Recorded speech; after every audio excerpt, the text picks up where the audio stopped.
Well, I now call to order the City of Indianola Council meeting for October 7th, 2024. If we please rise for the Pledge of Allegiance. I pledge allegiance to the flag of the United States of America and to the republic for which it stands, one nation, under God, indivisible, with liberty and justice for all. Jackie, would you call the roll? Councilmember Richardson. Present. Beach. Here. Rabe. Here. Selby. Here. Jones. Present. Armstrong. Here. Mayor Erickson. Present. Moving on to public comment. Is there anyone in the audience that would like to speak on anything not on the agenda? Come forward and state your name and address. Seeing none. Moving on to item number 5, the consent agenda. Are there any items that need to be pulled? Ask to remove claims, please. Okay. Which one? E. F. Any other? All right, seeing none, can I get a first and second motion? Second. Thank you. And Ben, if you want to give us a quick recap on everything, with the exception of item B and item F. Sure. We're setting a couple of public hearings. One for a budget amendment, the other is for a rezoning of Integra Electric, their parcel, so that it's in one zone instead of split with two. We have a couple of temporary liquor licenses for one-day events coming into town. We are doing a resolution for a 1-year preliminary plat extension, just the time frame there. We have a resolution with the Iowa DOT for a memorandum of understanding with regard to access management, and also allows us to move forward with the development planned out by Route 92 over by 20th, capital alignment of that road out there. Resolution certifying the tax increment financing for the year, as well as the certification of debt, as well as the tip report, tax abatement, and the resolution approving salaries. Any questions? Seeing none. Jackie? Councilmember Dalby. Aye. Jones. Aye. Armstrong. Aye. Richardson. Aye. Beach. Aye. Rabe. Aye. Going back to item B, can I get a first and second motion on approval of claims? So moved. Thank you. And Steve, anything to say on this? Or just removal because you have a I have to abstain. reimbursement? Perfect. All right, Jackie? Councilmember Richardson. Abstain. Beach. Aye. Rabe. Aye. Selby. Aye. Jones. Aye. Armstrong. Aye. And moving on to item F, can I get a first and second motion on wine, witches, and brews event? So moved. Melissa, you abstained from this. Anything you want to say on that? I've just been involved in the entire planning, of it, so I'm going to abstain. Any questions? Councilmember Beach. Aye. Rabe. Aye. Dalby. Aye. Jones. Abstain. Armstrong. Aye. On to item 6, which is council reports. I Item A. have 2 different items. Oh, I'm sorry. Got a resolution. Enforcement of Indianola code. Oh, so we have to do them separately. Okay. So that would be on number 1, correct? So I need a first and second motion on resolution suspending the enforcement of Indianola Code 45.022 regarding the consumption of alcohol in the Indianola Square on October 25th, 2024 for a special event wine, witches, and brews. So moved. Thank you. Jackie? Councilmember Beach. Aye. Rabe. Aye. Dalby. Aye. Jones. Abstain. Armstrong. Aye. Richardson. Aye. All right. Item 6 under council reports is item A. I need a first and second motion to receive and file the August 2024 EMS billing activity report. So moved. And Chief Chia. It's on vacation. We look like a different Chief Chia. A little different, Okay. a little different. Okay. You would, any questions that we have on the report? I think we're gonna make it easy on you. Appreciate that. All right, never mind. Thank you. All those in favor say aye. Aye. Opposed? Okay, Moving on to item B is the Indianola Wellness Campus Annual Report.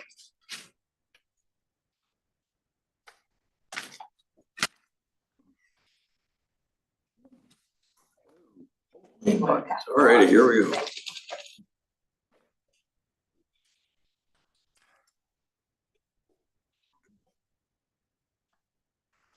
Thanks, Heather. I know. Okay, yes. Look at there. That's going around. Good evening, Mayor and Council. Heather Hewlin from the Indianola Wellness Campus. Very excited to be here with you tonight to give you an annual report since coming over to the city. First of all, I'd like to take this opportunity to publicly thank my team out at the Indianola Wellness Campus for all their hard work, dedication, and commitment. It has been a very challenging year, but they have been just incredible, just support system, keeping in mind members are first and pushing aside all the other challenges and making sure that the member experience was number one. We had an all staff in service last night, so I had an opportunity to tell them thank you, but I want to do that publicly because they definitely deserve that. Also, would like to thank the Indianola Wellness Campus Board of Trustees and our chairperson, Angie Jensen, for their incredible leadership, their time, their guidance, and their support that they have given us over the last year. And of course, our members. Our members have been so loyal. They have continued to support us and have faith in what we do, even through different transitions with COVID, transitioning over with the city. It was shared in the Power Wellness presentation that two things. Number one, that our staff are very well loved and that our members have been very loyal and the retention is really strong. So that's why I wanted to make sure to point those things out to you this evening and say those thank yous. Also want to, in light of all that's gone on in the last year, thank the city supports, HR, finance, communications, IT, maintenance. Could not have done what we've done without those supports, so thank you for that also. And then to council for making the difficult decision, bold decision to somewhat rescue us from the Greater Des Moines situation. Well, I know that hasn't been easy, and it has not been easy for us, but you know, anything that is worth it needs to be challenging. And while we know we are not where we want to be just yet, that's just yet, okay? Turn your page. In the packet, we have just the table of contents that covers what I'm going to be talking. I'm not going to read line by line. I'll let you kind of take a peek through this on your own time, but I'll try to just highlight the things that I think that are important that I want to give shout outs about. So in an introduction, before we came over under the YMCA, we as a team looked at what is the vision, what is the mission that we are looking at. We decided to really lean into that just overall well-being and the wellness piece of who we are. So we were empowering all by creating a culture of well-being. Service is obviously very important for a membership-focused facility. We recognize that, and I believe that our team is very good at understanding what customer service is, and staff and members alike have a culture of just overall teamwork, collaboration, and there's a lot of positivity goes on in the building. It's wonderful not only to work there, but just even walking into the facility, there's definitely a positive vibe. So thank the team for all that and for the great people that come in. Then on the next page, if you'll turn your page, I wanted to highlight how we align with strategic priorities of 2023, 2024. The Wellness Campus definitely hits all of them. I won't read line by line again, but welcoming hometown, when you look at the whole, just the description of what that means, we definitely help provide a quality of life for residents, enhance the quality of life. I want to highlight the sustainable infrastructure because the city has spent an incredible amount of dollars on infrastructure at the campus this year. So thank you for your commitment to that. And then also, just understanding that, again, people like a sense of belonging. So the welcoming hometown, the community that is built out at the campus is a community within itself. Also, just overall well-being is really, really important and supports the community in multiple different ways. And then if we skip down to the economic development piece, the IWC has significant economic impact by creating jobs, paying taxes, and contributing to the economy. As you know, we have about 100 employees. So there are 3 full-time leadership employees. We have 1 full-time lifeguard. We have about 29 benefited part-time employees and around 70 unbenefited part-time employees. So always run around that total of 100 to 105 employees. So obviously we're doing our fair share of making sure that people have employment. Oftentimes we are somebody's first job, which is really great. We appreciate having partnerships with the school district and with Simpson College and able to provide that that first time job. Also it is oftentimes somebody's just second job to help supplement an income or a passion for health and well-being and just betterment for people. Resource optimization. We are a small but mighty team. And so we do feel that our management daily operations is optimal utilization of our resources. We have very limited resources, but we definitely are efficient in what we do. And then to promote and protect public health and safety. That is what we are all about. We definitely promote health and safety in the community in several different ways. We educate people about the benefits of physical activity. We provide training and signage to educate members and guests how to use equipment properly. The IWC facility provides space that creates an encouraging activity such as high ceilings, ample circulation, space, and natural light, makes them want to work out, be active. And we promote community and public relations. We host health and wellness events to attract people to the center and to the community. So we checked all the boxes. Our report card's pretty good for the strategic planning.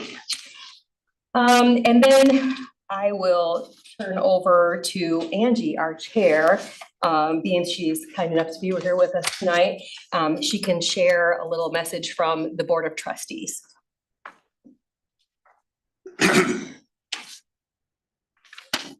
Thank you for allowing us to be here tonight. I know you just got your packet and there's a lot of information in there, but just to summarize from the trustees, our first year focus was really on laying a foundation, and that was a lot of boring policies and procedures. And I can speak for all of the trustees that we are very excited to look forward to the future and look more of member focus rather than policies that, while necessary, aren't necessarily probably why the trustees signed up for their role.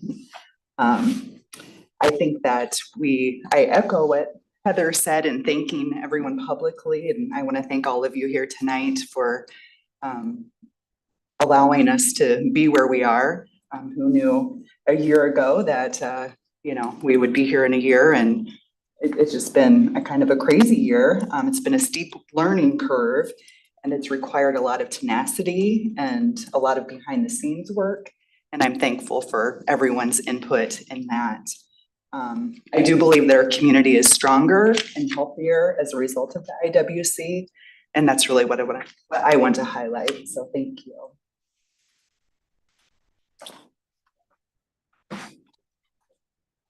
Thank you, Angie. The trustees and under Angie's leadership have done a really incredible job. As she said, they really were getting tired of going through policies, but it was extremely necessary coming under the city and basically starting things over. So thank you for that. On the next page, it shows who we do have on our current full trustee board. And then in the campus, I wanted to kind of highlight, I know it's a different operation than what the other departments have. So I think that it's important for me to also share just organizationally what we look like. So we do have several departments within our team. We have member services, learn and play, group exercise, small group and personal training. We have the aquatics department. Within the aquatics department, there are multiple staff teams, which I'll share in a bit. And then we also provide adult and youth programming, along with community engagement and outreach is a very important piece of what we do. The next page shows our organizational chart within the facility. Under myself, I currently have quite a few direct reports, more than I have had in the past, but that's due to our current structure. Not ideal, but we are making it work. We have an aquatics director. Underneath our full-time aquatics director, we have swim lesson instructors and part-time lifeguards. We have the one full-time lifeguard. Under our membership director, we have member service staff. We have learn and play coordinator, and then the learn and play staff. Under our group exercise coordinator, that she's a part-time employee. She also has a large staff team of group exercise instructors, both land and water.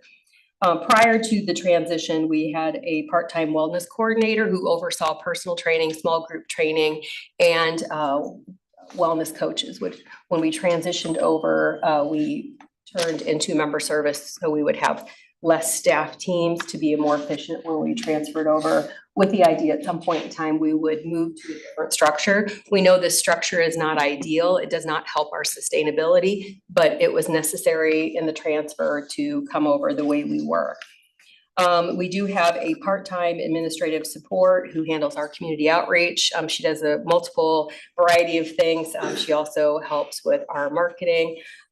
She does a lot of behind the scenes admin, supports the team in many roles, and is a part-time person, but works amazingly in her few hours each week.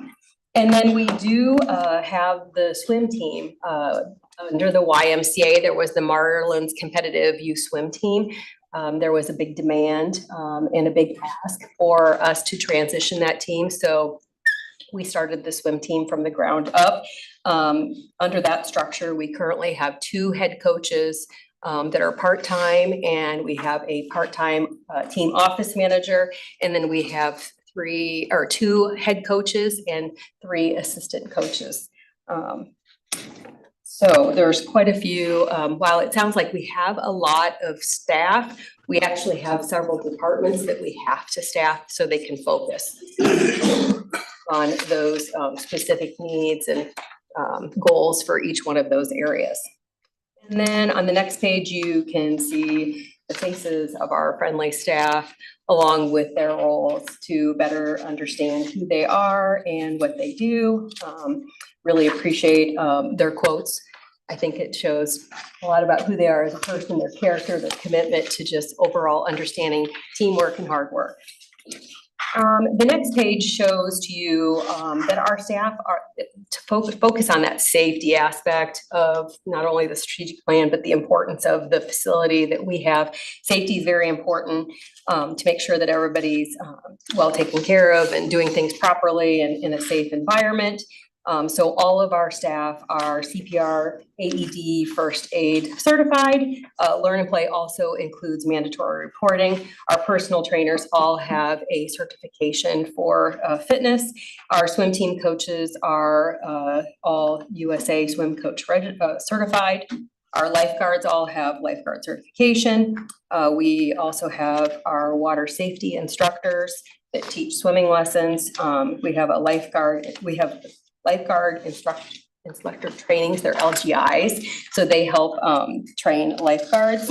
And then our aquatics director also has her CPO certification, which is highly important to make sure that the chemicals in the pool are running properly and efficient, and she loves the biology in that, so she's a good fit for that. Anyway, so she does a really great job of, it's been kind of a learning curve. She hadn't been a pool specialist before, but she's very much geared that way and loves to make sure that things are running right. And so she does an incredible job of making sure that the pool is running properly, and identified some of the issues right away early on once she went through that training. On the next page, we will move over into just overall the facility. It shares with you that we have a 62,000 square foot indoor recreational complex. Within that facility, we have a gymnasium with an indoor track. We have the natatorium, a racquetball court. The fitness center has cardio equipment, free motion equipment, a weight room, cycling studio.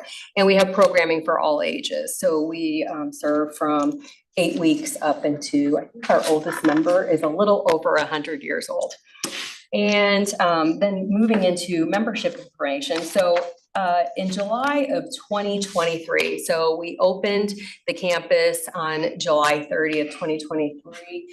And we had at that time 1,352 members. I think you'll probably remember that we had to transition membership. Everybody had to authorize information to be shared. We were really happy with that number at the time. That transferred over 80% of our membership, which we didn't, that was our goal. We really hoped to. We actually transferred over 80%, and it was one person over than what we needed. So I was pretty excited about that at that time. But since then, year over year, looking at July, we had increased membership 2,164 units. And so units are payers, and then members is how many people are in those total memberships. And in September, so this is more current, knowing that it's no longer in that same fiscal year, but just to bring you up to speed, we had units of 2,207. So that's an increase of 855 units, which is incredible.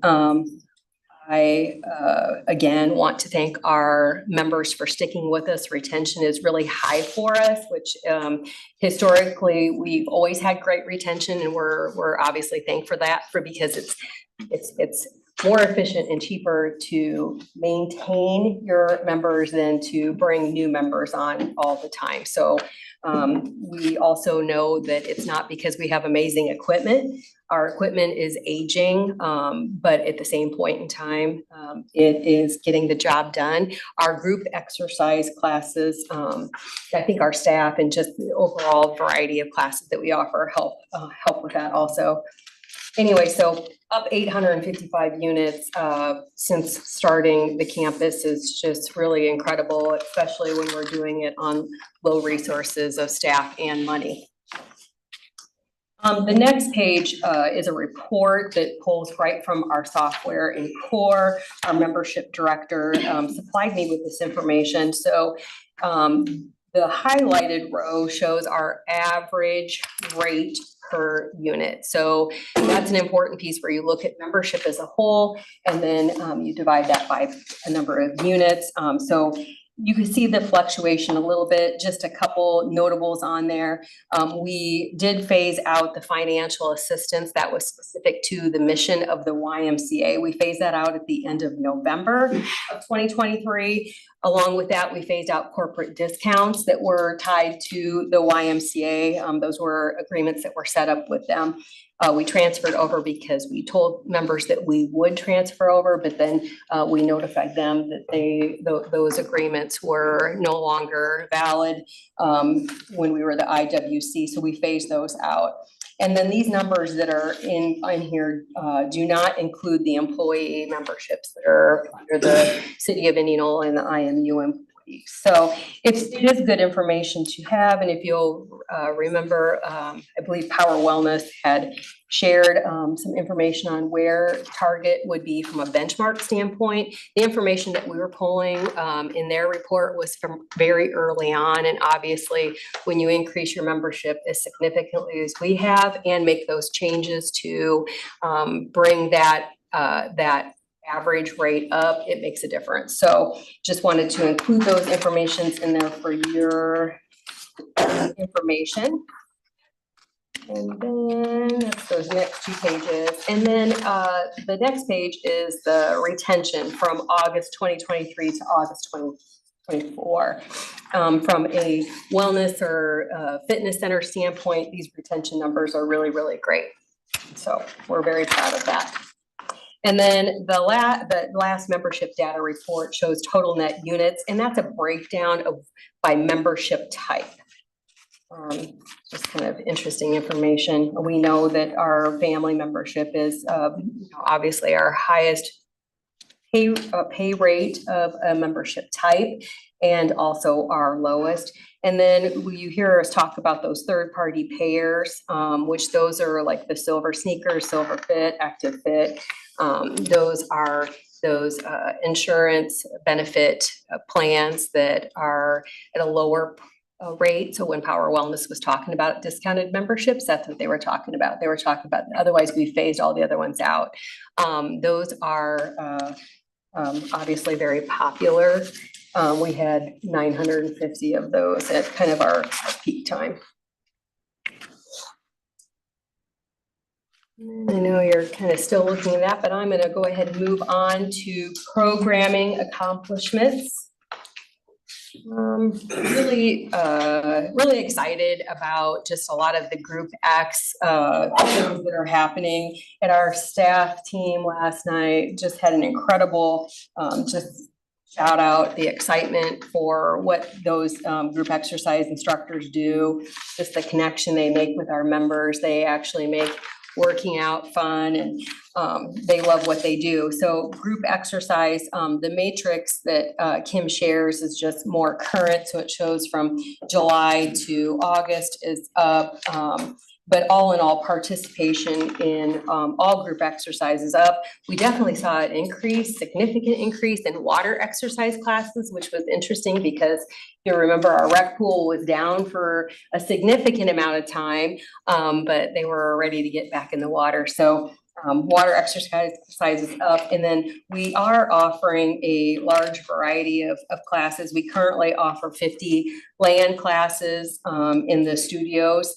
And then we have 15 water X classes each week. So, that's a total of 65 classes. And then we also do pop-ups, and Kim and her team have been adding new offerings, which is good. Sometimes it's a little bit hard to manage all the staff with so many part-time people, but thankfully we've been able to still have all of our classes and make sure classes are up and going.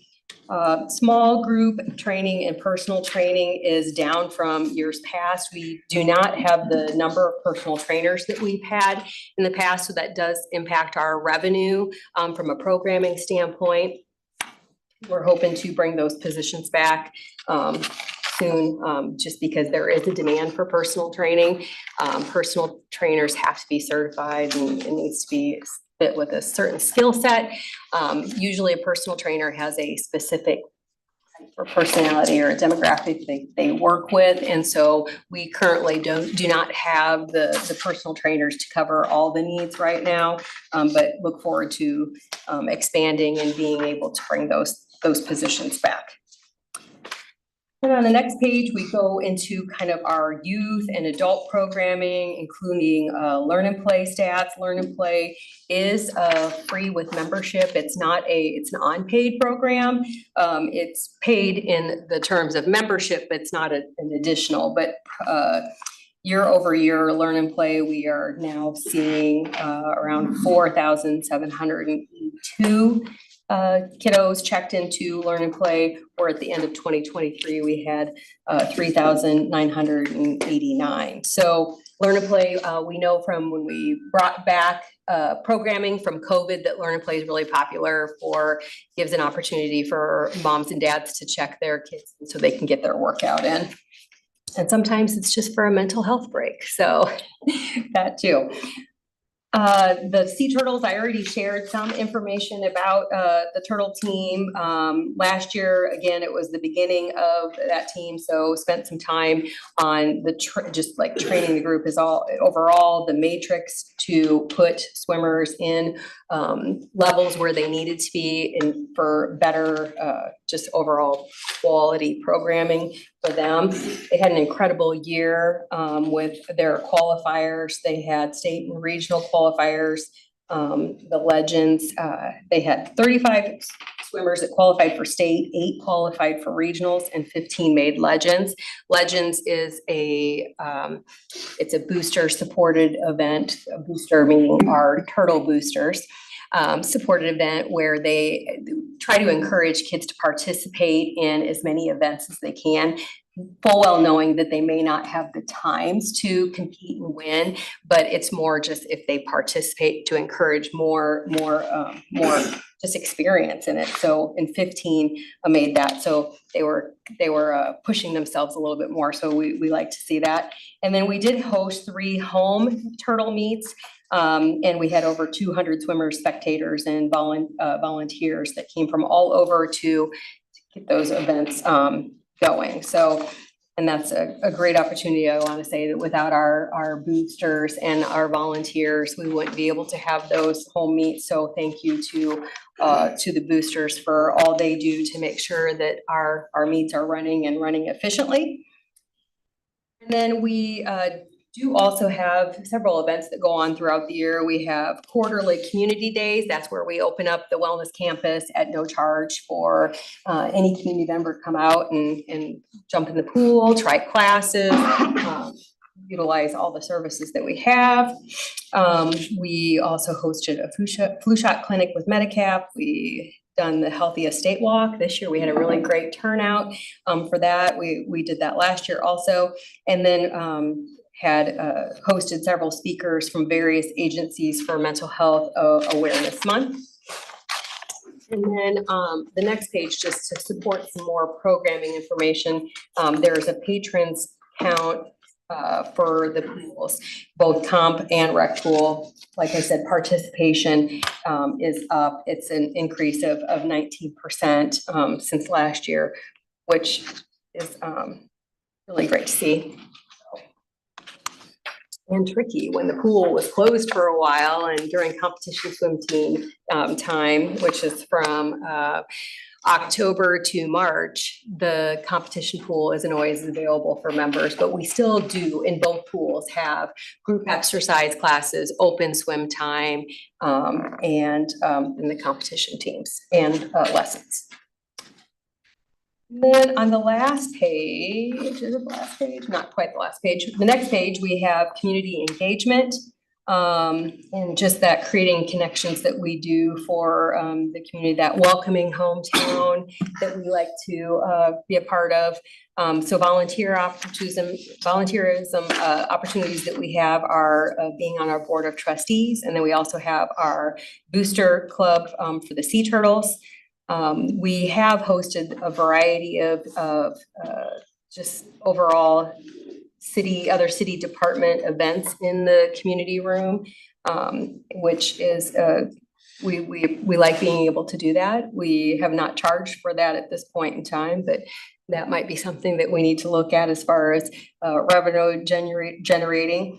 And then we also have partnerships and sponsorships that we do, obviously through the 2080 agreement and swimming with the high school team, both the girls and the boys. Currently, the girls are swimming right now, and then the boys will start up around November. And then Simpson College men's and women's are currently competing also. And then we do host blood drives. We usually have about 3 blood drives in partnership with LifeServe throughout the year. And then Balloon Camp partnered with Parks and Rec and the National Balloon Classic. We have done some supply drives for Heel House and food drives for Helping Hand of Warren County. Our membership is usually pretty good about participating in any kind of drives and fundraisers. They like to give back and make sure that they're serving their community. And then we have the next page is the financial summary. Just kind of wanted to highlight just some of the differences of our budget and some of the hangups. Membership fees is our main source of revenue. And of course, retention is critical. We know that those third-party payers, 950 units, those are discounted memberships. There is an opportunity to create tiered memberships out of that.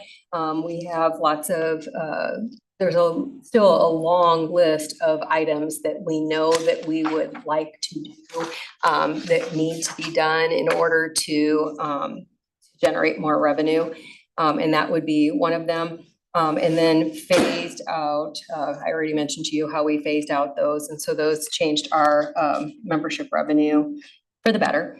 Program fees revenue is down due to decreased staffing, missing that wellness coordinator position, personal trainers. Another one is we kind of have an ebb and flow with swim lesson instructors. The aquatic instructor is working to bring on more swimming lesson instructors for this winter. And then we did lose about 8 full-time supports in the transition that have been absorbed in the 3 current full-time positions. Those would be in the membership, admin, in the swim team structure, and then that pool specialist position. We did pause facility rentals that are a revenue generator for us. Something had to give. We needed to be able to focus on transitioning membership. That was our main focus.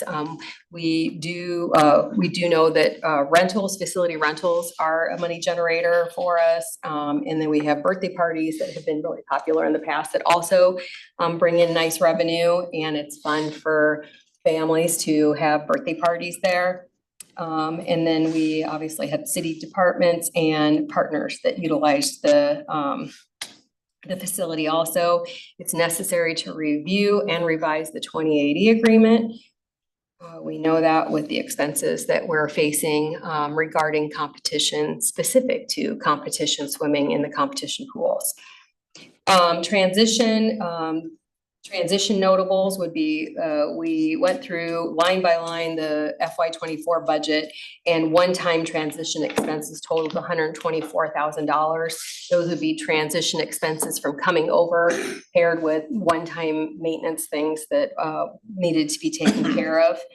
We did lose revenue from contributions and donations. That prior to the transition was like a revenue source of about $95,000.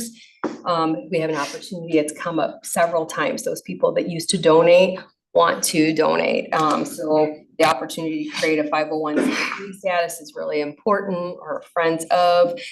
We need to focus on doing that because that is something that people really, really do want to help with. And then sales tax expense has not been applied to the IWC fee, so that's an expense for us. And that in 24 totaled $65,000. So we know that that is something that needs to be addressed as well. And then personnel, salaries, there's just been some changes coming over to the municipality that were different than what we had before. We did not have IFRS before. We did not have the unbenefited positions that included holiday pay for part-time with such a large part-time staff team that work regularly. That's been a little bit tricky, and but we're trying to do our best to be efficient with the way the policy is set. And then also employee wellness program is an expense that we did not have before. It's a nice thing. It's a nice opportunity, a nice benefit. It's just something that we didn't have before. And then looking at our fiscal 25 budget. Under the city supports, we are now seeing $105,000 admin allocation, which makes sense, but something that we just need more information on is what that is based on. Is it based on membership? How is that determined? So just trying to wrap our brain around how to better plan for that and what we need to know. And then obviously our occupancy utilities is a larger expense, supplies and services. We have our supplies pretty tight. We do a pretty good job of managing those expenses as much as we can. And this past year, we were definitely hit with the neglected and aging building expenses. Preventative maintenance wasn't something that obviously had been taken care of like it should have been, which is unfortunate, but the building is also getting older, so we take that into consideration. But there has been a tremendous amount of dollars spent on HVAC, pools and just keeping the fitness equipment going right now. But fitness equipment's gonna need to be addressed. So definitely the city has done their part in infrastructure and in bringing the building up to just some of the places, like we had to close the pool down, the rec pool is being worked on tomorrow from an HVAC standpoint that's necessary for safety. It's just the air exchange that runs in that rec pool. And this is of course after the rec pool was down for about two good full months to rebuild and sandblast, repaint, clean, do all the guts inside. So thank you for doing that. Those are really, really important for the longevity of the pool. If we don't do those pool needs, that would cost between like $300,000-$500,000 for a full rebuild. So even though it was kind of expensive to do what we did, it was much cheaper than having to do an overall rebuild if it gets to that point. And then the final page is the year ahead and what our focuses are for 25, 2026. Obviously, financial sustainability is important, creating a financially strong foundation that will provide resources to expand and grow, increase membership, review and assess the effectiveness of our current membership types and the member value experience, and then build upon positive momentum in identifying programming opportunities that align with our mission and strategic priorities. For your attention and time, I'd be happy to answer any questions.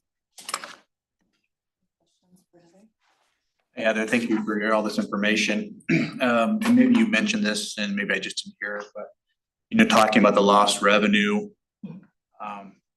not being able, or we're not going out and we're not asking for donations. What's keeping us from going out and starting that back up again?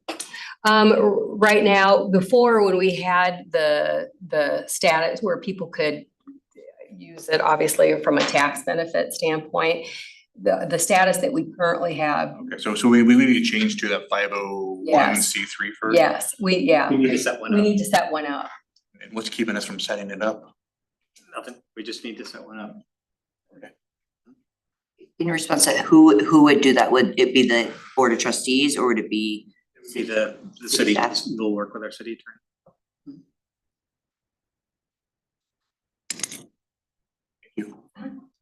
Any other questions?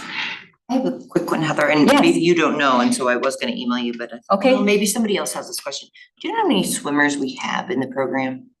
In the, which? In the sea turtles, yep, the in sea Sea turtles. turtles. And then in the high school and then from Simpson too.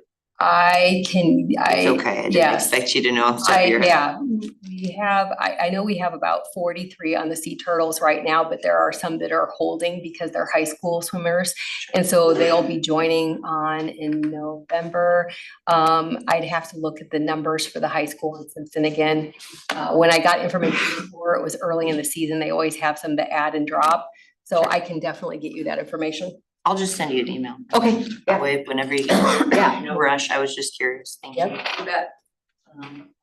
Do you know the breakdown, the number of hours Simpson and the high school use our pool? Yes. Let's see here, we are open, let's see here, during competition swim team, I'll send you it. I don't want to give you inaccurate information, That's but fine. yes, we do have the information. Yes. I'd be interested, maybe if you just wanna send all of this to all Oh, of us. and absolutely. I could do we that. Make You a bet. list of questions. Yeah, I appreciate those questions. Happy to answer that. Trying to look and see, or I'm trying to pull up an old city council meeting and I'm having difficulty doing that for some reason. But anyway, in pulling off the treasurer's report, do we have an actual yearly budgeted income and yearly budgeted expenses from you guys? I mean, an actual sheet that shows all of that. Do we have that somewhere? Yeah, Jackie? broken down by accounts and everything, yeah. Okay, I've received it. yeah, if I could get hold of that, that'd be great, just kind of see where we're going. And do we know what our projected deficit is gonna be this year? What's your thought on that, or where we are? Do we know where we are yet? Yes, do you want me to send you that also? That'd be great, yeah.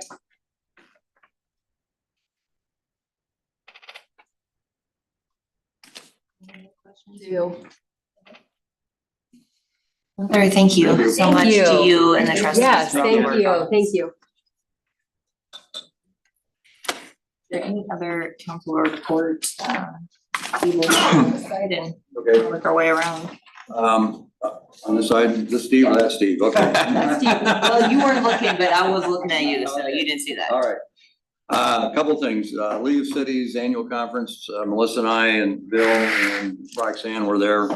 I was gonna try to remember exactly what all, went to. Great conference, couple things that came out of that. And I'll point those here in a second, but, the session on civility was the opening white thing that was with, Scott Racker, which we've done some work with in the past, as you well know, in some of our goal setting. And that was very good as well, just kind of a quick reminder on some of that stuff. I then attended, the sessions I attended was, besides that one, was the, housing funding.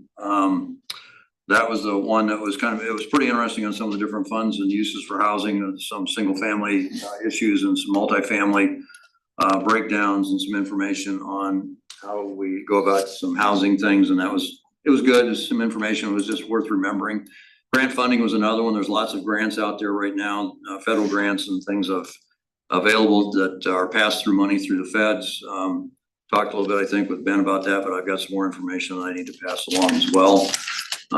There was one on infrastructure expansion, phasing and expansion, about different things. One of the things was fire districts. So that was one thing that they talked about, infrastructure and what we go through there. Connection fees, fee districts, assessments on infrastructure. It was just a lot of information that they put out there. Bonding versus pay as you go. I gave Ben tonight a document on that. It was kind of interesting that they say sometimes when you put a big bond issue together and you get it passed or you move forward, that it locks in the amount of money, but if you do a pay as you go and do separate little smaller projects, sometimes because of inflation and a few other things, sometimes you can get those done less expensively. It all kind of comes out in the wash. Even though it may seem like it costs a lot of money, in the long run, it's about a wash. So I thought that was really interesting. I grabbed the documents that were presented and I gave that to Ben tonight on that particular item. Steps to revitalization. There was a lot of things on brownfields, very applicable to our 6th Street sub area. One of the gentlemen that was there actually has a partner that they work with, and that firm was on our planning and zoning commission for a few years. And so they can help us with another phase 1. Phase 1s are only good for 180 days, which I didn't realize. And so we're gonna have to do another phase 1 on that, and probably a phase 2 as well. And so those were the sessions I attended. The one other thing I want to mention too, two other things. Number one is that I spent a lot of time in the trade show, talking with different vendors that do business with cities. They were very conscious of the fact that House File 718 is going to be reducing revenues through the next 5 years. They're already seeing some downturns in their business and their ability to procure jobs.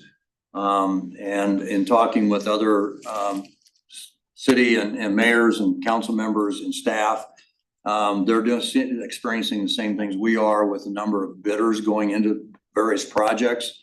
It's not unusual, they said, to the ones I talked with, anywhere from 8 to 10 to 12 to 15 bidders on a project on some of these things now, because the money's drying up. And that's one of the things I don't think our state legislators understand, is that as money dries up in the cities and starts to take its toll on our budgets and cuts the budgets further, that those funds dry up, and those businesses will also have difficulty then finding work as we go forward. So that was very enlightening to me, especially talking with folks in the trade show and going through that process. Couple of things I just want to point out: the League's legislative priorities. Number 1, police officers recruitment, training, and retention. Number 2 is public notice timing. I know that's not a big issue, but it is, in the sense that we have all these different times that we have to meet certain requirements with our publications, and they want to make sure that there's some uniformity there. I don't know if you realize it or not, but there was a court case with, and I think I mentioned this in the past, it was Des Moines Bankers Trust versus the City of Des Moines. And it's shifted some sidewalk liability and maintenance to cities.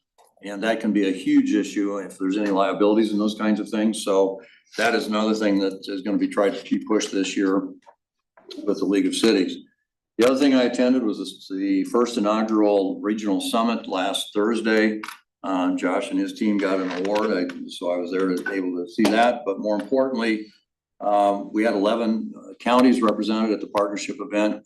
Spent most of the day there. I was there at 9 o'clock for a taxation thing. It was really interesting because we had a number of county supervisors there, some from Jasper County, Dallas County, Warren, all the different counties as well. And it's a common theme that the money is drying up and that we've got some issues that we got to deal with the state legislature.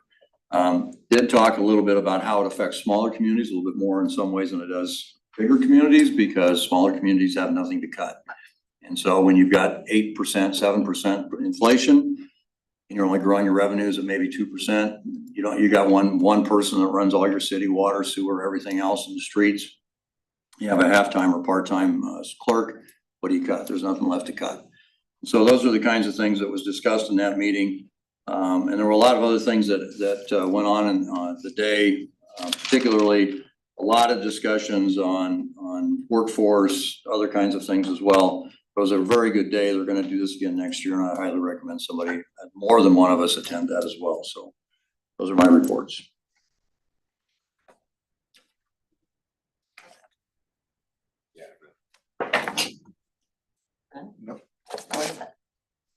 I attended the conference as well. I'll just run through the sessions I went to quickly. I went to a pre-referendum initiative, The Path to a Successful Vote. It was a good session. I got a handout with basically a roadmap. They walked through what to do to make sure you get it right the first time. Gave us some pitfalls, what not to do. I gave the handout to Ben. That's the path we choose to go. I think we should look at maybe using that as an aid for us. I also attended a session on the new Iowa profile. It is a source of information and a lot of data that's free. I wasn't aware that it was out there, but it's something that we can get a lot of useful information. I can share the slide deck. Another session I went to was Public Libraries Catalyst for Civic Renewal. Like we've been talking about with placing our library at 6th Street and using it as a hub for economic development. They played right into that. They also went through a lot of different types of funding sources that were available and provided opportunities in regards to that.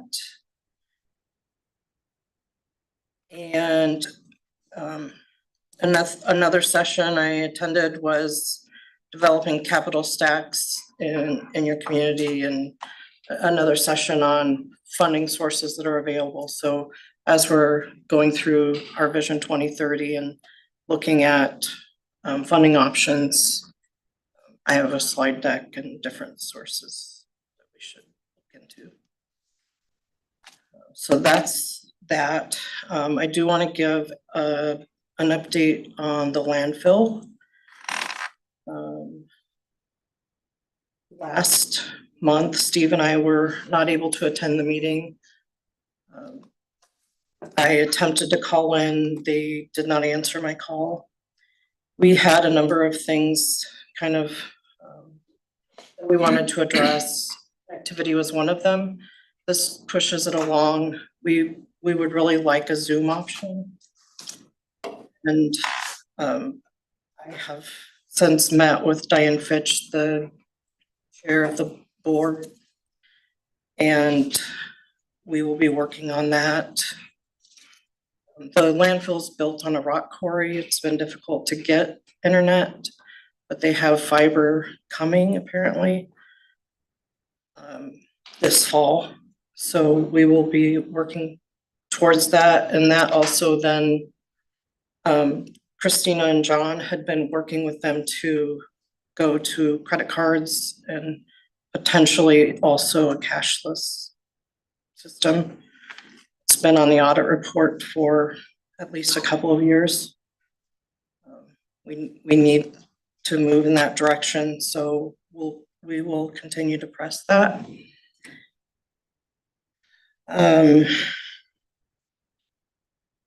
We're currently reviewing our 28E agreement for updates.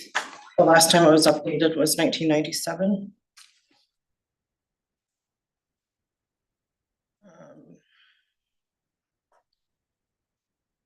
Anything else you want to mention on that? And there are other things we're working on.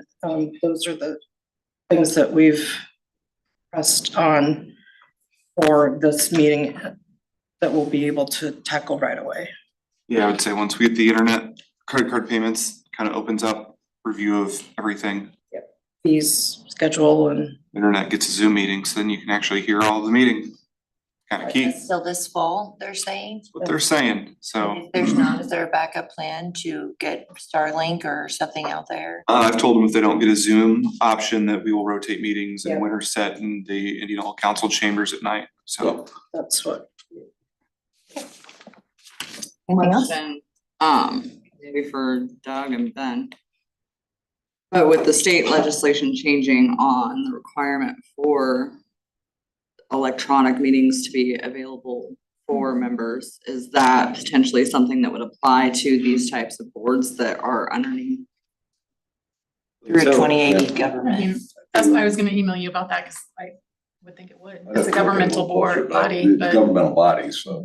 they have to allow So that might be option. something that you guys can use to maybe put a little fire under their feet, so to speak. And I imagine, so I think we discussed this, Melissa, you don't have legal representation for that board, correct? So it would fall to the Madison County attorney, I would assume. Well, technically, the Madison County attorney is not the legal representation for that board. Is there a legal It's just representation named? who the chair constantly goes to for Okay. advice. So that sounds like a much longer conversation we'll have off topic with Yeah. Doug, but I think we could probably figure that out.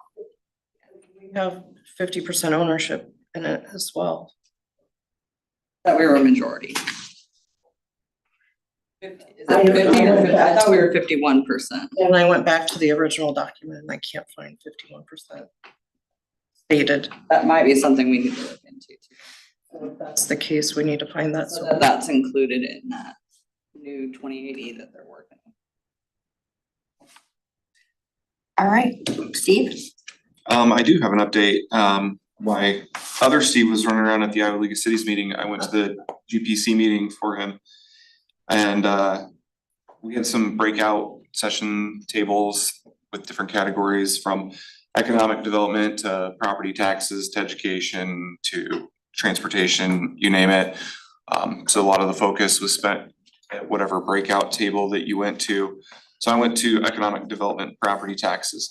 And it's kind of funny that Steve talked about House File 718, because we talked about that quite a bit too, in small town Iowa. And Steve talked about, oh, there's just nothing to cut. And we talked about, well, if small town Iowa decides to grow,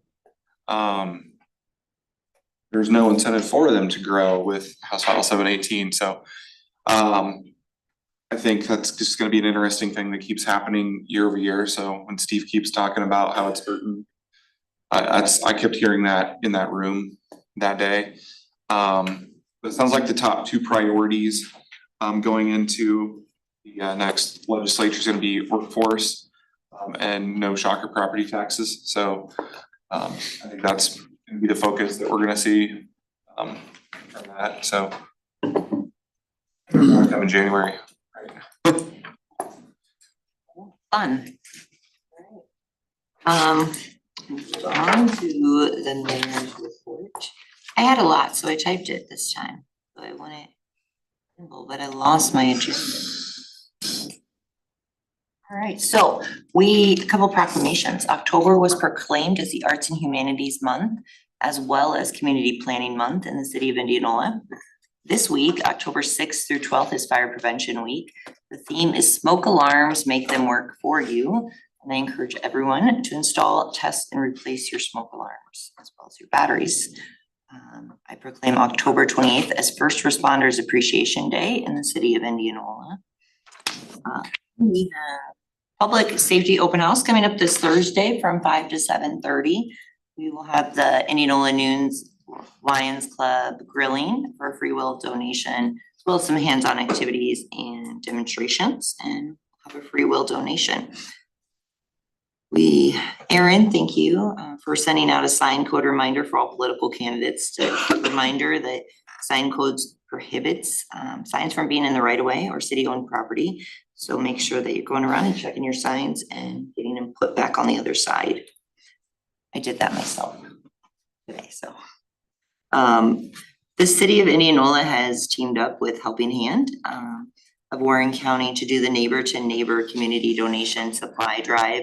So we're currently at any city department collecting supplies for Thanksgiving kits and birthday kits, and all those items, a complete list will be found on the website.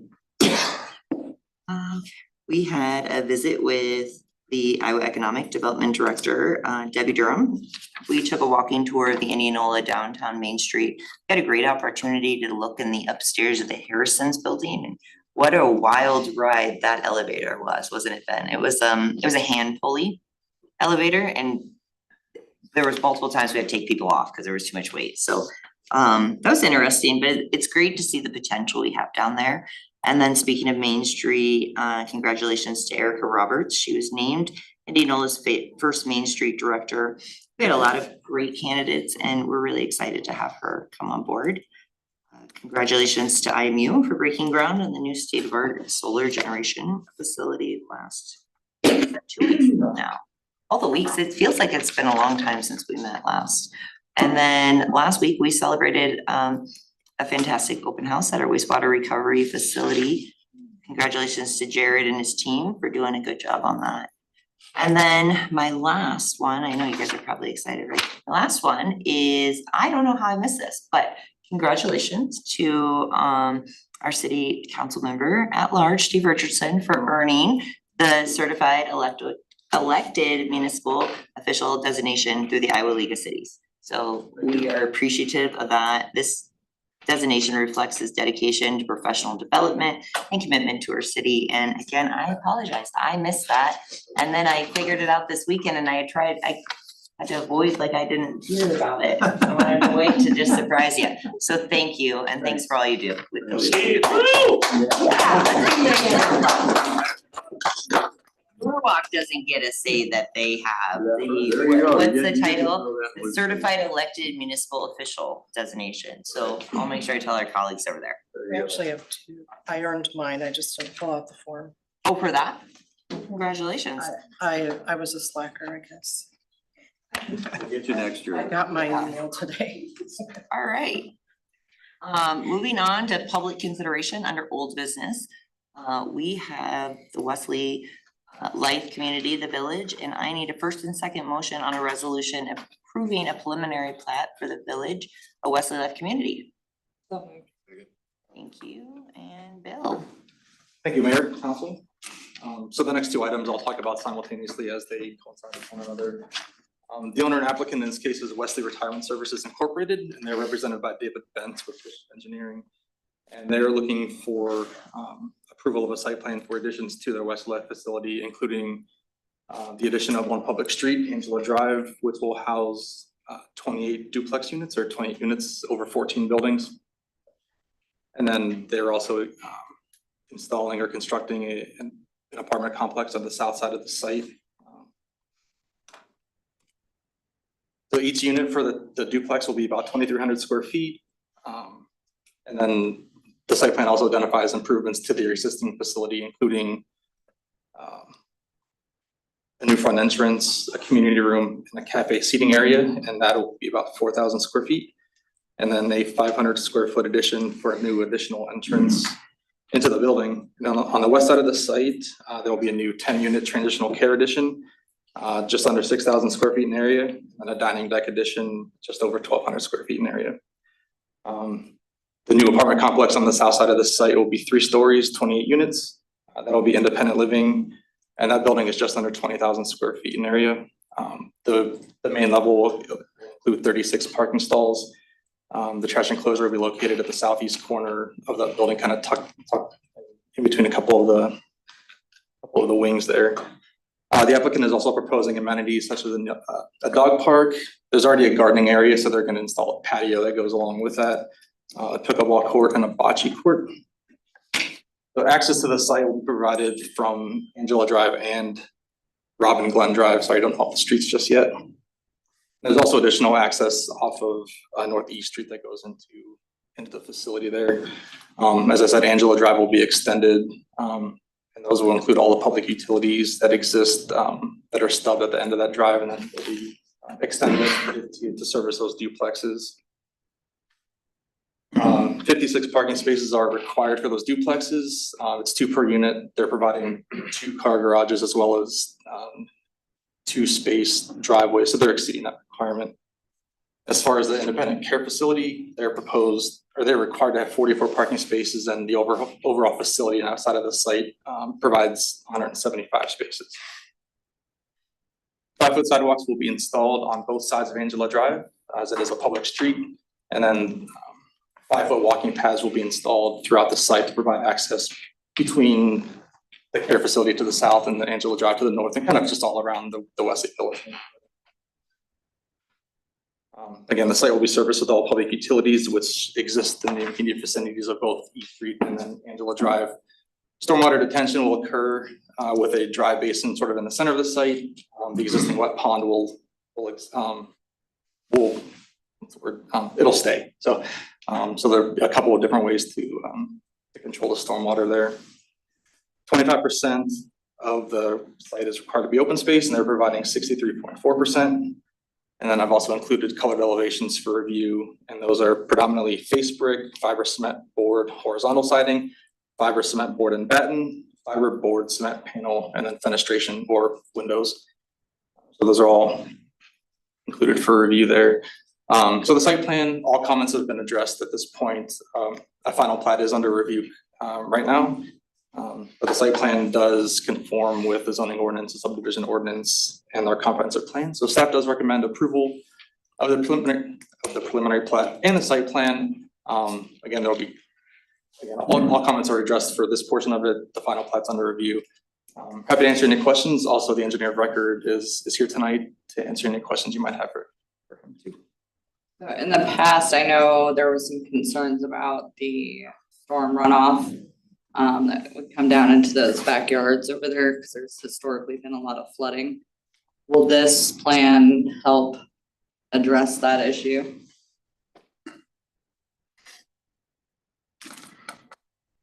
Mayor, members of the council, David Benz, Bishop Engineering, 3501 104th Street in Urbandale. You go back to the grading plan. Increase the amount of area on the south side of the site that flows off undetained by kind of the east side of the site. We're routing it around to the north and putting it in that dry basin. Give an overall slide.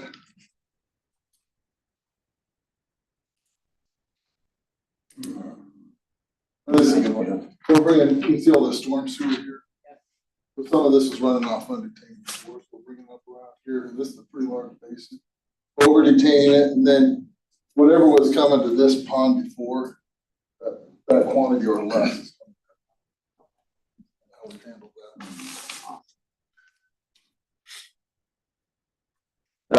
That was a concern, especially the folks along Carolyn Terrace over there on the west side there and the houses along there. The other question I have is at one time when this first was very preliminarily put together, and they just had a few of the townhomes and then the original skilled care facility and the original apartment building. The intent of that Angela Drive, as they acquired that land, was to go on to East Street there. Was there any conversation at all about that, about taking that on through to East Street? One of the old plans showed a cul-de-sac there, but yes, we did meet with the neighbors, we met with the staff and worked with everybody on that. We wanted it to go through as well, but it's Wasn't There was opposition from the community on that, and this was the alternative that listened to the residents. Okay, and that cul-de-sac is big enough for our fire department's okay with that? Aaron's like, yeah, sure. Wasn't my review. We followed suit on standards. I know that there was a lot of work done in the P and Z side of this when the original came and a lot of adjustments made and working with neighbors, so very appreciative of all of that. All that work and very excited for Wesley to Absolutely. passes, expand in our community. Thank you, and so you know it's already out to bid, so we should be getting bids Great. Wednesday, so.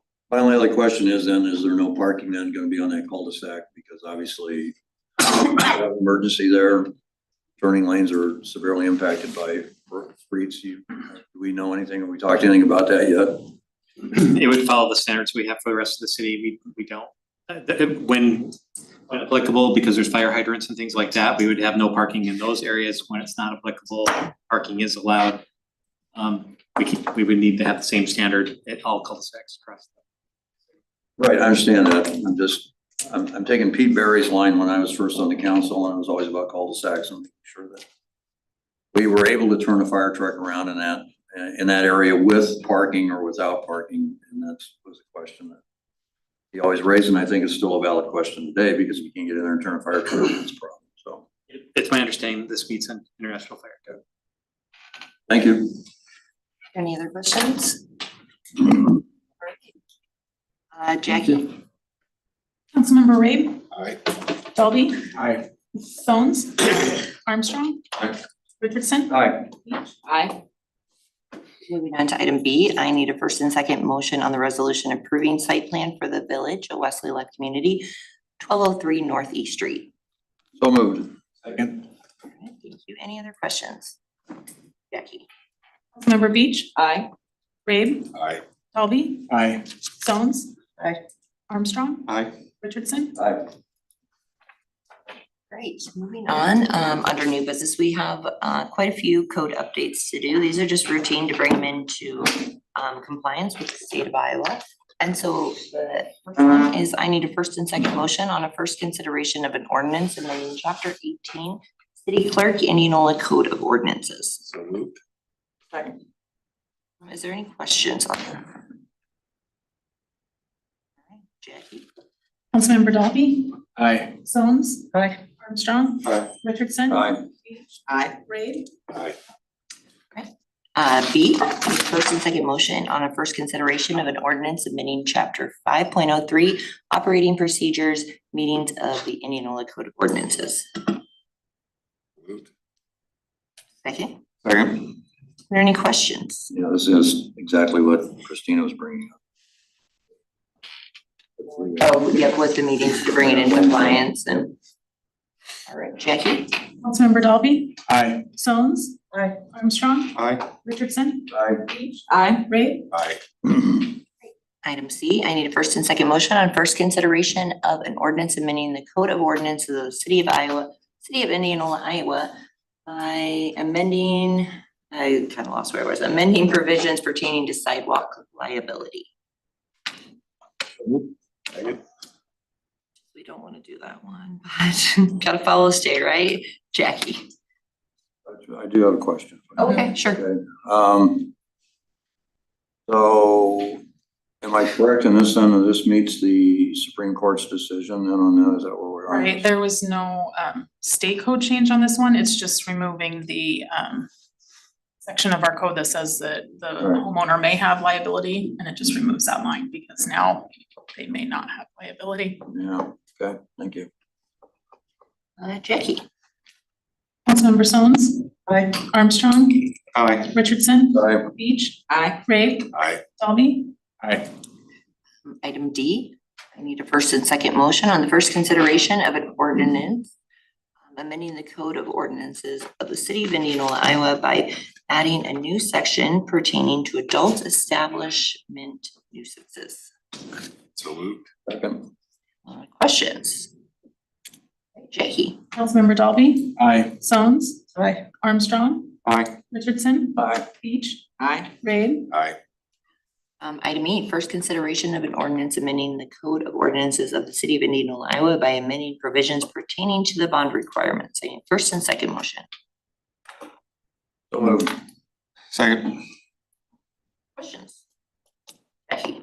Councilmember Beach, Aye. Brave, Aye. Dalby, Aye. Jones, Armstrong, Aye. Richardson. Aye. And F, I need a first and second motion on the first consideration of an ordinance amending the code of ordinances of the city of Indianola, Iowa by amending provisions pertaining to the fire officials' authority to cite violations. So moved. Second. Questions? Jackie? Councilmember Richardson. Aye. Beach, Aye. Brave, Aye. Dalby, Aye. Jones, Armstrong. Aye. Item G, I need a first and second motion on the first consideration of an ordinance amending the code of ordinances of the city of Indianola, Iowa by amending provisions pertaining to the pedestrian right of way.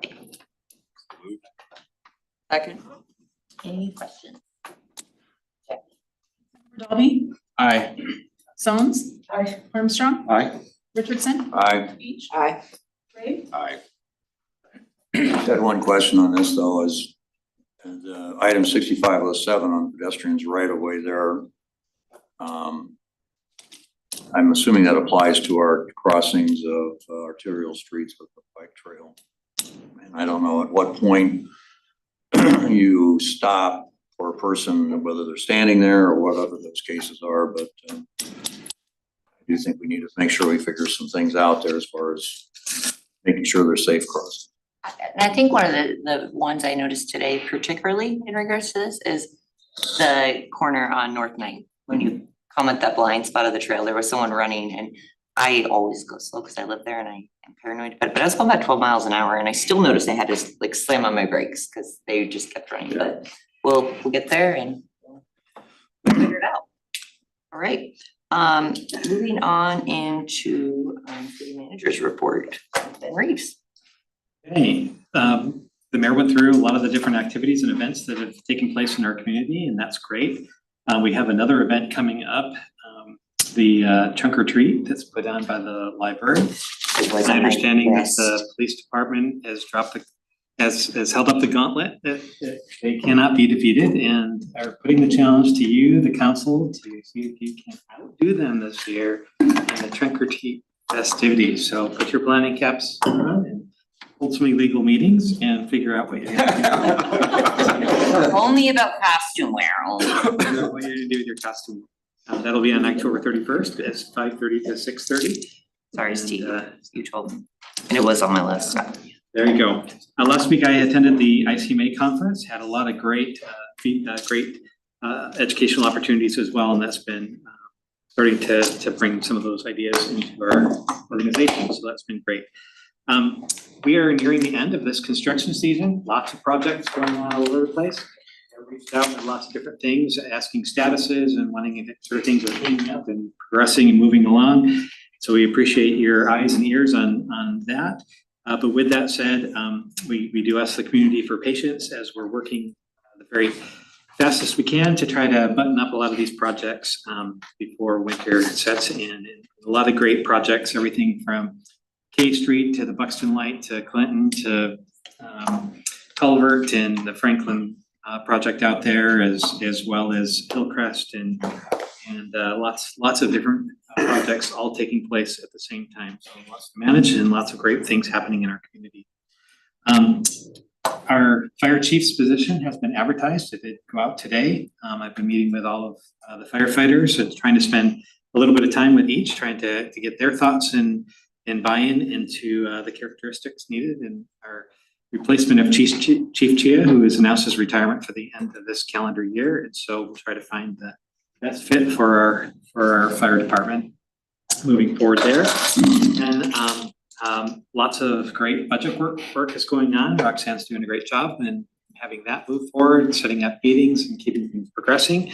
And towards that end, we are also making an organizational change with our finance department. Jackie has been promoted to be our finance director, and along with being our city clerk, and that'll create a better chain of command. So Jackie will be reporting to me, and reporting to her will be Roxanne, Lisa, and Cassandra. So hopefully that's gonna make it so that things are streamlined and getting reports back to you. And one of the biggest projects that they're undertaking this year is gonna be the new ERP project. We had a meeting today to review the components that would have to do with our community development department. And so lots of great work that's going on there, and our IT department is taking on the leadership role as far as that conversion is concerned.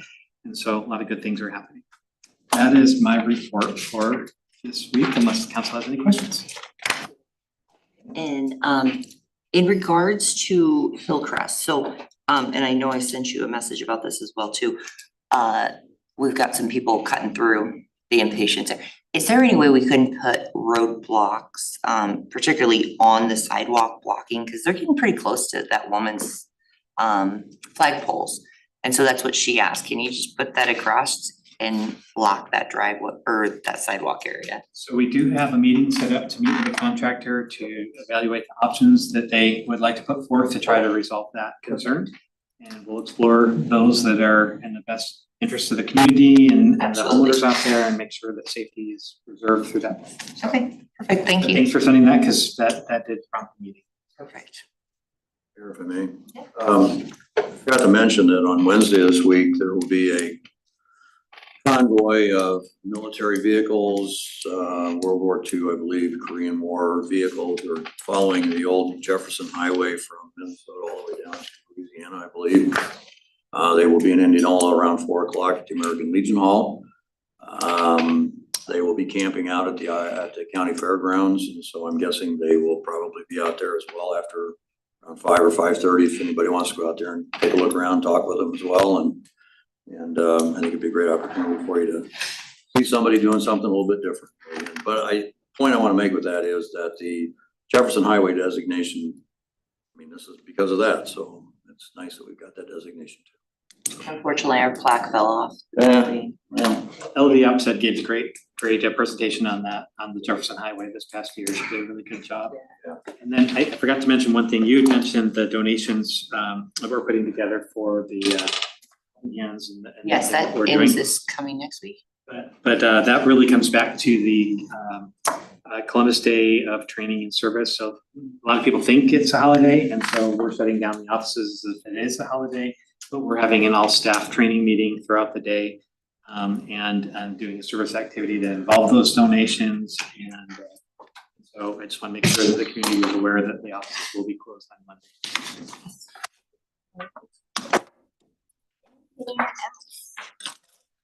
Can I get a first and second motion to adjourn? So move. Jackie. Oh, no, I don't need Jackie to do this. Feels like, I really just feel like it's been a long time, since we last met. Okay, so all those in favor say aye. Aye. Opposed? All right, we'll take a 5-minute break and then we'll have it.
study session. Let's get Aaron home.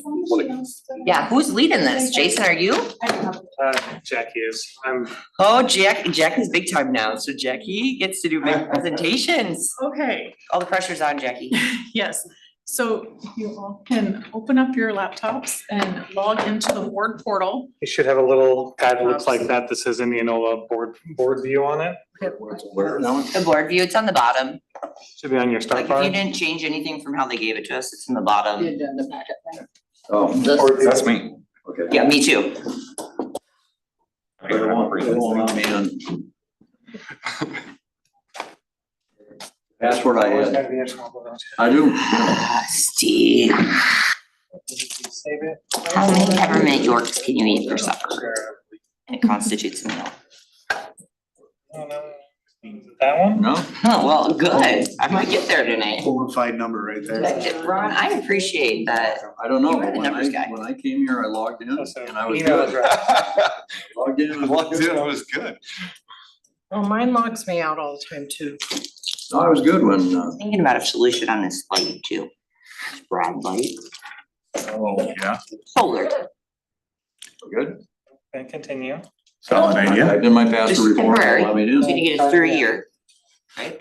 The solar. Solar Except light. for the, because this says he I has just logged ordered in a bunch since for my 22. campaign funds, I think. Yeah. That was when I had to boot, because I knew it was in the That's easement, kind of funny, Jackie. way too close. You look like this. Usually Taking I'm out your better. sign. I don't, Who's taking out your sign by Walmart? I wonder. On Me. I keep moving it. I just put a new one up last night. It's always down. Everything, if he's been doing it like some weird back way. Construction guys, I got, it's back up now. Down for a few days when I was too busy to get back up there. Well, I know, Lee's like I meant. Okay, we'll get you reset. I wonder why you're voting down every What change did you order. forgot password? What's that? No wonder why you're voting down every change order. You can't see what you vote.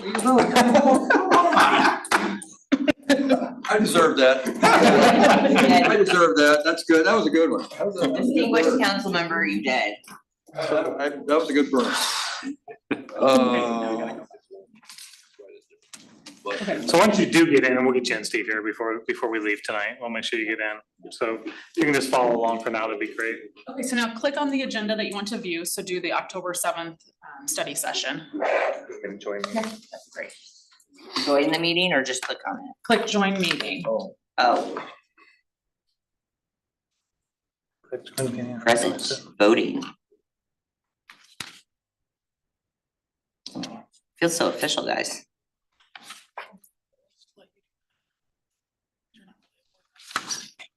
We might actually.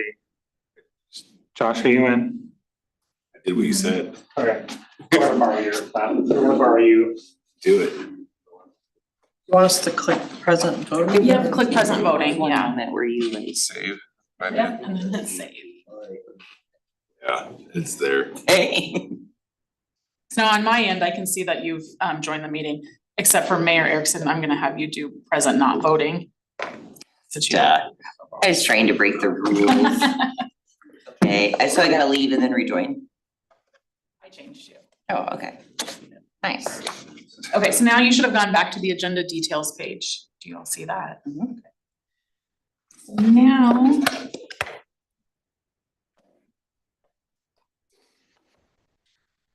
I'm going to pretend like somebody had made a motion.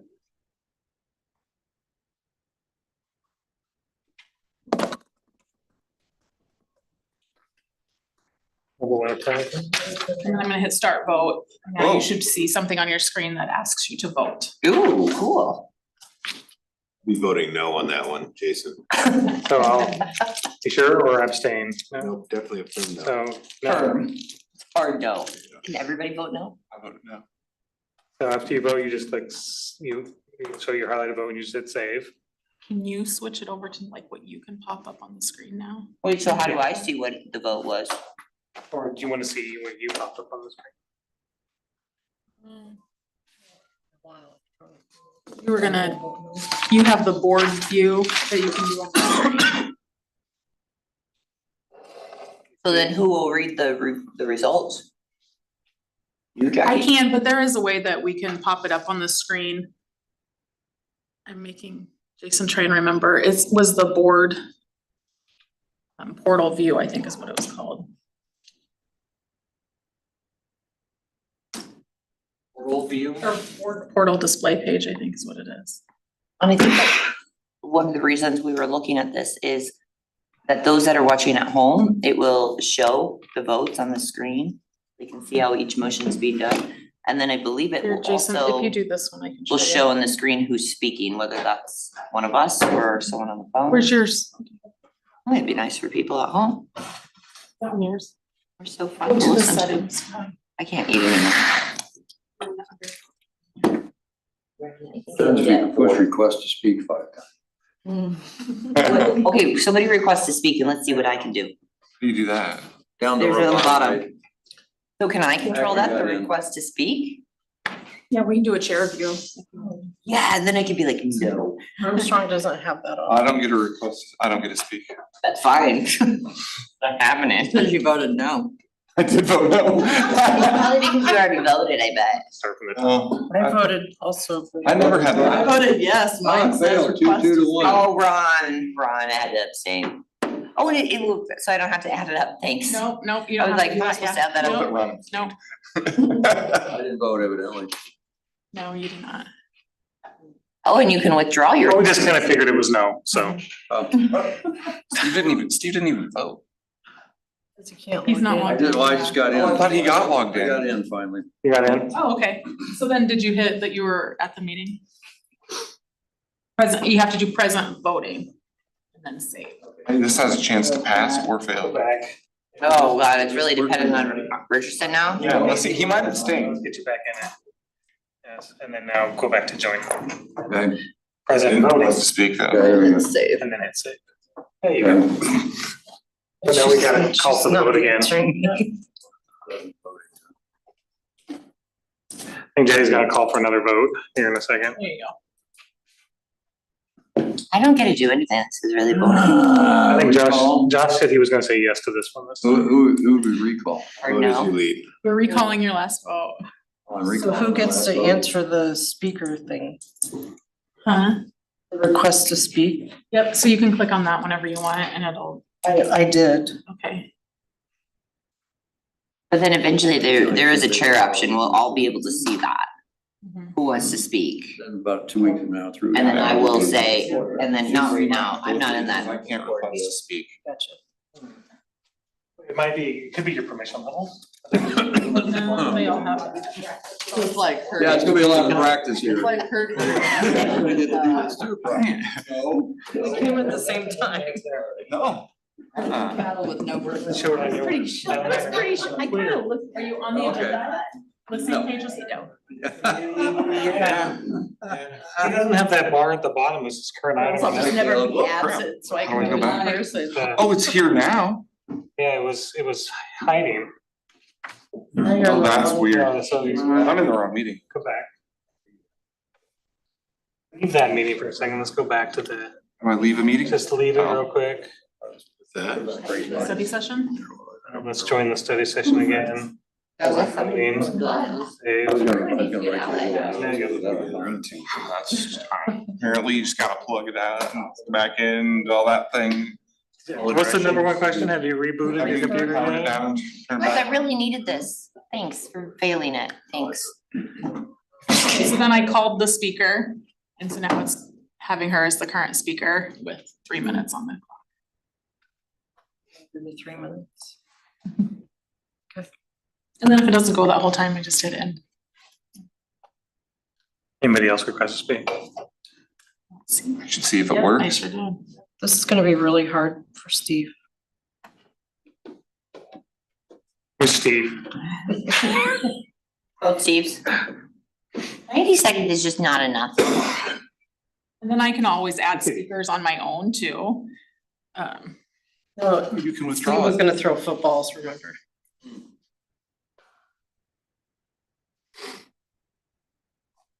We can change that too, right? Can we make it 5 minutes? Yeah, I can. We can make it longer or shorter. No, 2 minutes is good. 3 minutes is Every good. amount of time. Is this gonna be during every meeting we're using this, or? Yeah, this is how we'll vote now. The voting. So there's a lot of benefits to it. First of all, it makes it a lot easier on Jackie to collect the votes. Everybody just boom in it and we'll double check everybody's stuff and make sure, like, we'll do a quick check before each meeting, make sure everybody's in, stuff like that. before we go. We And so- accidentally clicked the wrong. Right, well, what happens if you click the wrong vote? Mhm. Well, you have to hit save, so you have to. You're you taking have- valuable seconds from me right now, Jason. You have two options. If you hit the vote, then you have to like confirm your vote, so. Well, I mean, we've had even like voice votes where we've had to, recall it because we didn't understand, so. we always- When is Fine. going Questions? It's gonna be a hard change. Next meeting?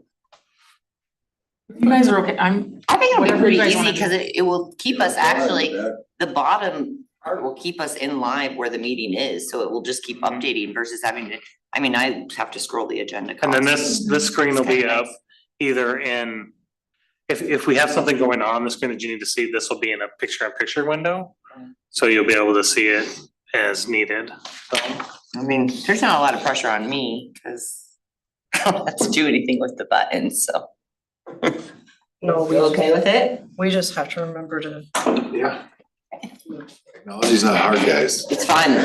Change is hard. That's what we're asking our landfill You friends just have to do. log in more frequently than 2022.